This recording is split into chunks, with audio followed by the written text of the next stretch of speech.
Peppara dam പോകുന്ന വഴി എന്ത് സുന്ദരമാണ്. അതും തിരക്കുകളൊന്നുമേ ഇല്ലാത്ത നിശബ്ദമായ സ്ഥലങ്ങളായാണ് പോകുന്ന വഴിയെല്ലാം നമുക്ക് അനുഭവപ്പെട്ടത്. മലകളും പച്ചത്തുരുത്തുകളും കൊണ്ട് സൃഷ്ടിച്ച പ്രകൃതി രമണീയമായ സ്ഥലം.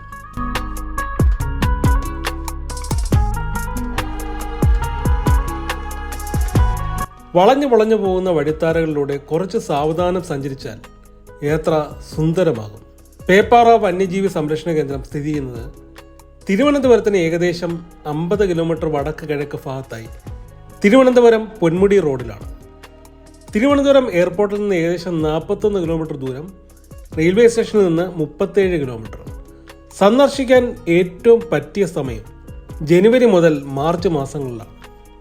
ഒരു പടം വരച്ച പോലെ ഇരിക്കും ഇവിടുത്തെ കാഴ്ചകൾ. എൻ്റെ യാത്രകളിൽ ഇത്ര മനോഹരവും നിശബ്ദവുമായ ഒരു ഡാമിൻ്റെ പരിസരം കണ്ടിട്ടില്ല എന്ന് തന്നെ പറയാം. കേരളത്തിൻ്റെ തലസ്ഥാനമായ തിരുവനന്തപുരത്ത് കരമനയാറിലാണ് പേപ്പാറ ഡാമും അതിനോടനുബന്ധമായ പേപ്പാറ വന്യജീവി സംരക്ഷണ കേന്ദ്രവും. ദക്ഷിണ കേരളത്തിലെ തേക്കടി എന്നാണ് ഇത് അറിയപ്പെടുന്നത്.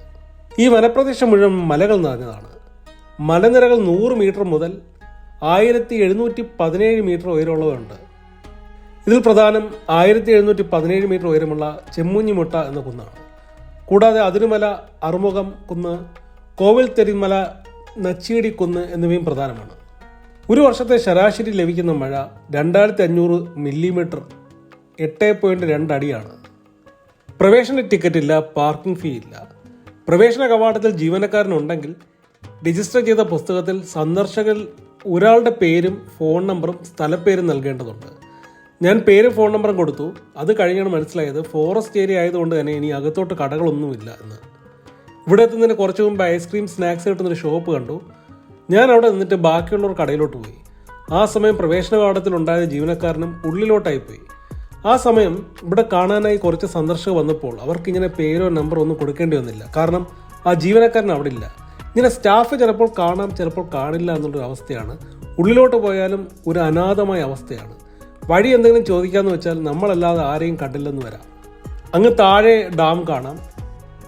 റോഡിലൂടെ കറങ്ങി പോവാതെ ഇവിടെ സ്റ്റെപ്പുണ്ട്, അതുവഴിയും താഴെ ഇറങ്ങാൻ കഴിയും.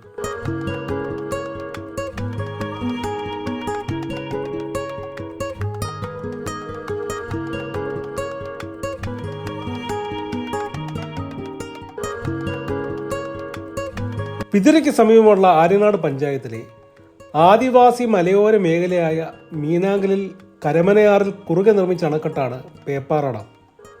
1983 പേപ്പാറ ഡാം നിലവിൽ വരുന്നത്. പാരിസ്ഥിതിക പ്രാധാന്യമുള്ള ഇവിടത്തെ വന്യമേഖല കണക്കിലെടുത്ത് ഇത് സംരക്ഷണ മേഖലയായാണ് കണക്കാക്കിയിരിക്കുന്നത്.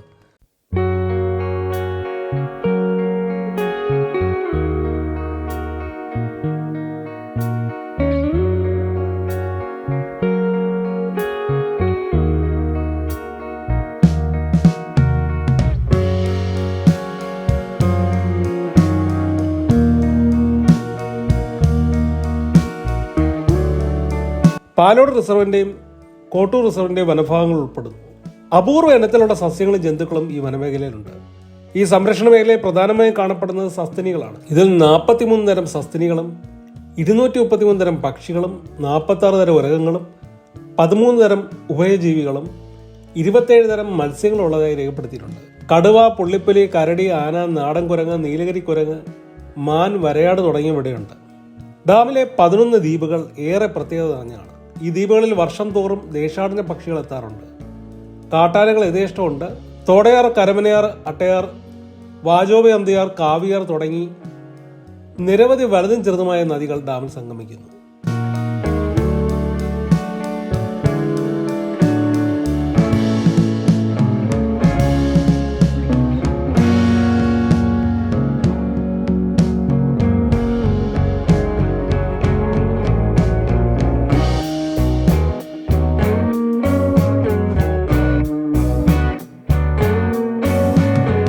ഡാമിന് താഴെ KSBയുടെ ചെറിയ ഹൈഡ്രോ ഇലക്ട്രിക് പദ്ധതിയിൽ 3 മെഗാവാട്ട് ടർബൈൻ ഉപയോഗിച്ച് വൈദ്യുതി ഉൽപ്പാദിപ്പിക്കുന്നു.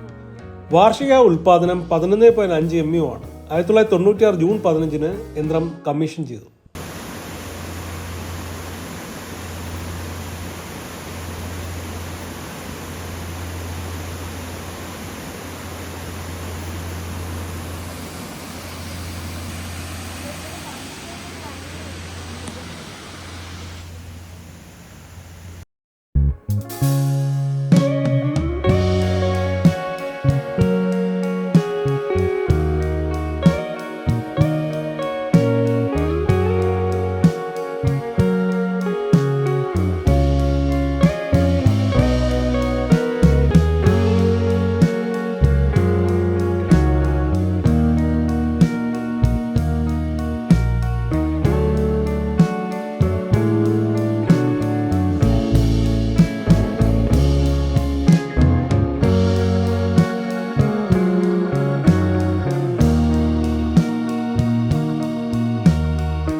നടന്നു നടന്ന് ഡാമിൻ്റെ അറ്റത്തെത്തി കഴിഞ്ഞപ്പോൾ വഴി രണ്ടായി പിരിയുകയാണ്. ഒന്ന് ഇടത്തോട്ടും ഒന്ന് വലത്തോട്ടും. ഏത് വഴിയാണ് ഡാമിൻ്റെ താഴ്വശത്ത് എത്താനെന്ന് ചോദിക്കാൻ ജീവനക്കാർ ഉൾപ്പെടെ ആരെയും അവിടെ കണ്ടില്ല. ഇടതുവശത്തായി ഒരു ബോർഡ് കണ്ടു, അനുവാദം കൂടാതെ വനത്തിനുള്ളിൽ പ്രവേശിക്കുന്നത് കർശനമായി നിരോധിച്ചിരിക്കുന്നുവെന്ന്. അതുകൊണ്ട് ഊഹം വെച്ച് നമ്മൾ വലത്തോട്ടാണ്.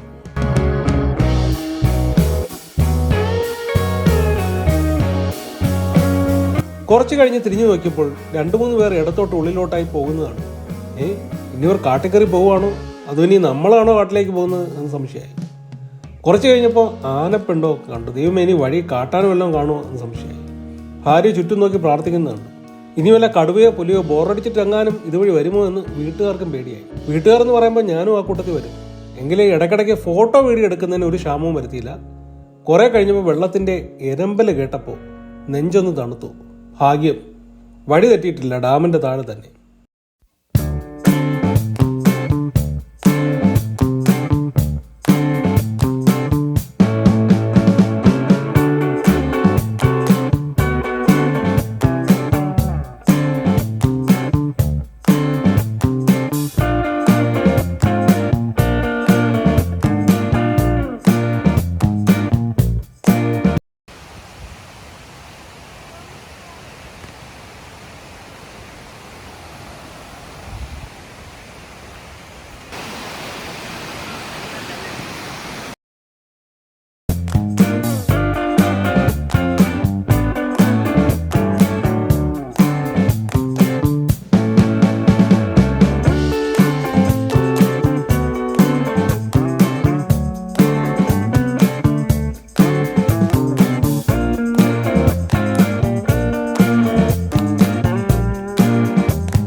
പിന്നെ കുറച്ചു നേരം അവിടെ ചെലവഴിച്ച് നടന്ന് ഒരു അയ്യപ്പ ക്ഷേത്രവും വഴിയരികിൽ കണ്ട് നമ്മളിഞ്ഞ് നടന്ന് പഴയ വഴിയിലെത്തി.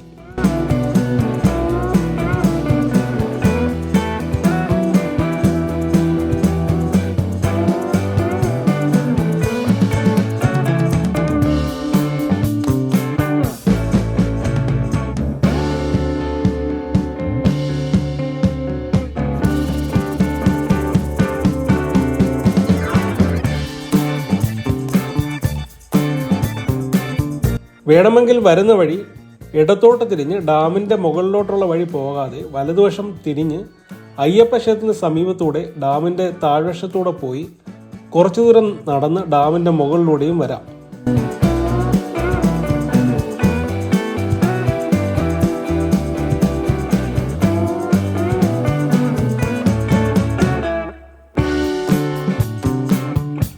തിരിച്ചു വരാൻ നേരം പാർക്ക് ചെയ്ത വണ്ടികളും ആൾക്കാരുടെ എണ്ണവും കൂടിയിരുന്നു.